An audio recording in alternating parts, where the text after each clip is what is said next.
Welcome back to Studio One. Now, we've learned about foods that can help us lose weight, foods that are good for the skin and the hair, foods that are bad for us. But tonight, we're doing things a little bit differently. Slightly. Tonight we find out how some foods can actually fight cancer. And Bernadette Abraham joins us to tell us more. Bernadette, welcome to the show. Thank you. Great to have you back again. Great to be back. Now, Bernadette, I don't know if you are aware of this, but Tom clearly is, that I love food. I'm a major foodie. But until I met you, I didn't know that food actually had such greater power or greater possibilities. Like last week we spoke about how it can sort of help boost your memory. And this week we're talking about how it can help fight breast cancer. So tell us about that. And a lot of these foods overlap. So a lot of foods you'll see in my previous interviews, I kind of bring them back, like tea, for instance. But these are definitely some of the most powerful foods to help fight breast cancer because, you know, October month is all about breast cancer awareness. Garlic is a triple threat to cancer. It's antiviral, antifungal, antibacterial. It basically acts like a broad-spectrum antibiotic in our body. And the active ingredient, allicin, in garlic actually gets released once it's crushed, and it vanishes within an hour. So it's best to consume it raw right away, and it may penetrate cancer cells and kill them. So one way, basically, if you don't like to just eat it by the spoon, is add them to vegetable juice that you make at home. Or you could turn it into a Mediterranean dressing, which is my favorite way of consuming garlic, where you crush it up with some lemon juice and olive oil. It's delicious, makes everything very good. How about some garlic bread with cheese? Okay, we'll talk about that on another show. My grandmother used to swear by garlic. She always used to encourage us as children to eat whole cloves of garlic. She's a smart woman. You know, olives as well. If you can't stomach it, that's why. Make it into a dressing with some lemon juice and olive oil.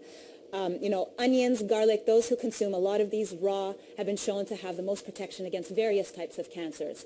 Broccoli, you know, is very well known. A lot of people know right now that broccoli is an anti-cancer food. The compound in it basically can target and kill cancer cells as well as inhibit or prevent new tumors from growing. And if you don't like broccoli, you know, you can choose Brussels sprouts, cauliflower that have that same component. Cabbage as well has that. Tea, I've mentioned in previous interviews how beneficial it is for you because it has polyphenols, which are very powerful antioxidants. And, you know, one study in particular found that women under the age of 50 who drank 3 or more cups of tea a day reduced the risk of developing breast cancer by 37%. Okay, so it's pretty good. Tea time. Are we talking about tea in its purest form with loads of milk and sugar in it as well? No, exactly. That's a good point. Sugar, processed foods, bread and cheese question. it feeds cancer cells. So have the pure tea, 100% certified organic tea as well, because we want to remove as many toxins as possible. As well, the fruits and the vegetables that you eat need to be clean and toxic free as well. Now, moving along, we have the turmeric spice. It has the most evidence-based literature proving its use to fight various types of cancers, not just breast cancer. And it's the curcumin, that's the ingredient in turmeric that is so powerful to helping fight cancer. The problem with it is that it's not easily absorbed in this form, but you can make a solution at home by boiling a quart of water, adding a teaspoon of turmeric, letting it cool, and then drinking it within 4 hours because its potency decreases over time. So that's one way to have that. Okay, so this is all the stuff that you should be eating. Absolutely. Anything that we should stay away from? Well, sugar, as we mentioned, definitely, because you want to regulate your insulin levels. And exercise is actually a very, very good way. It's all going to go before the end of this interview, I'll tell you. It's a very good way because it helps make your cells sensitive to insulin. So it gets rid of that sugar from the bloodstream and brings it right in.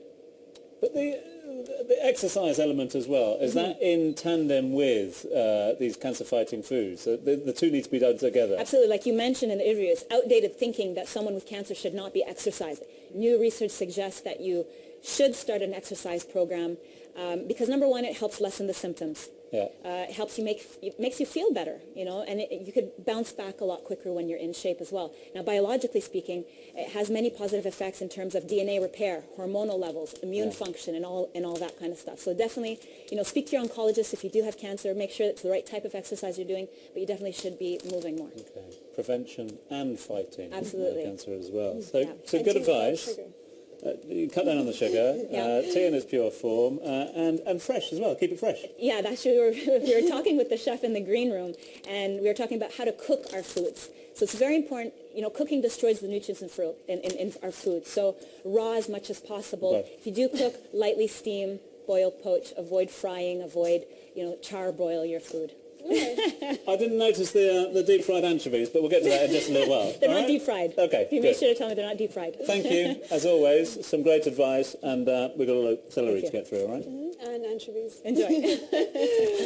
Right, that's all still to come. Chef Alfonso turns my least favorite pizza topping into anchovies amalfitanas style. They are the best ingredient in the world. Stay tuned.